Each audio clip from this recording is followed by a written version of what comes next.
He was coughing blood, broke and dying in a filthy room, but that's when Modigliani painted the most scandalous nudes in art history. It is the works of this period that are highly appreciated by posterity. His name? Amedeo Modigliani. To some, he was a reckless addict. To others, he was the last true romantic. But here's the paradox that'll grip you. The weaker his body became, the stronger his art grew. The closer he walked toward death, the more alive his canvases became. And those nudes? They were not just paintings. They were screams. They were love letters. They were confessions of a man burning out in real time. So, today, let's dive into how did Modigliani paint nude lovers while his own body was being eaten alive? Would you dare to love and to create like him, knowing it might kill you? Modigliani was born in Livorno, Italy, 1884. From the beginning, fate marked him. Tuberculosis, pleurisy, typhoid, diseases came for him like vultures.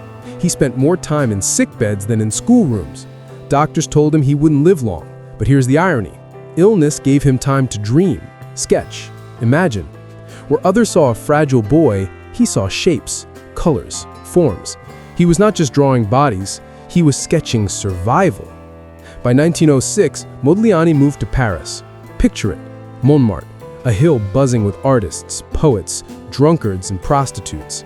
He lived in broken apartments, often with no heat. He paid rent with sketches, he bought wine before bread. His lungs bled, but his eyes glowed when he saw a beautiful woman pose for him. Here's the paradox. The weaker his body became, the stronger his art grew. The closer he walked toward death, the more alive his canvases became. And those nudes? They were not just paintings, they were screams. They were love letters. They were confessions of a man burning out in real time. So today, let's dive into how did Modigliani paint nude lovers while his own body was being eaten alive? Would you dare to love and to create like him, knowing it might kill you? Modigliani was born in Livorno, Italy, 1884. From the beginning, fate marked him. Tuberculosis, pleurisy, typhoid, diseases came for him like vultures. Modigliani's nudes are famous for their long necks, stretched torsos, and narrow limbs. Why? People mocked him. They said he can't paint proportions right. But no, this was deliberate. Elongation is a symbol. He was stretching human bodies to touch something beyond flesh, something eternal. Influenced by African masks, Egyptian statues, and his own years of sculpting stone, he translated sculptural grace into paint. And here's the twist. These stretched bodies were not just aesthetic choices. They were fantasies of health, wholeness, perfection. A man with broken lungs imagined perfect, infinite bodies. Look closely at his portraits and nudes. Many have blank, almond-shaped eyes, cold, empty, sometimes just voids of color. Why? He once said, "When I know your soul, I will paint your eyes." So those blank eyes, they're not laziness, they're truth. Truth that no brush could capture what was already lost in him. His models posed nude, yet remained unknowable, just as he himself, naked in pain, but never fully understood. At his 1917 exhibition in Paris, the scandal exploded.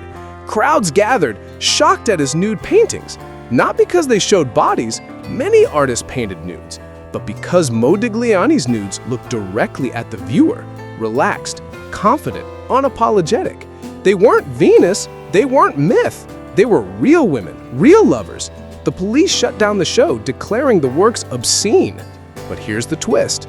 These paintings were not pornography. They were sacred. They were attempts to capture the eternal dignity of flesh. In 1917, Modigliani met Jean Hebuterne.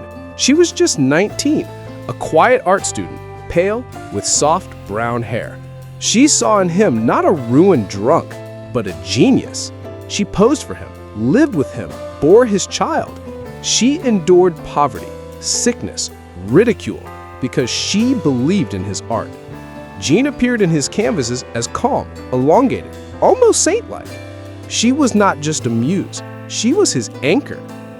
January 20, 1920, Modigliani's tuberculosis worsened. He collapsed in their apartment, raving with fever, surrounded by unfinished canvases. He was 35. The next day, Jean, pregnant with their second child, threw herself out of a fifth-floor window. She was 21. Together, they left behind not just a child, but a tragedy that still haunts art history. So now, when you see a Modigliani nude, don't just see a naked body. See a cry. See a soul stretching beyond disease. See a man who loved so hard it killed him, and a woman who followed him into death. His art was never about obscenity. It was about redemption. It was about eternal longing. And that's why, a century later, collectors pay hundreds of millions for a single Modigliani nude. Because you're not buying canvas. You're buying blood, tears, lungs collapsing, lovers dying. Do you think Modigliani was reckless or courageous? Do you see his nudes as obscene or sacred? Would you dare to love knowing it might destroy you? If this story shook you, subscribe, because art isn't just paintings, it's the life, the death, and the madness behind them.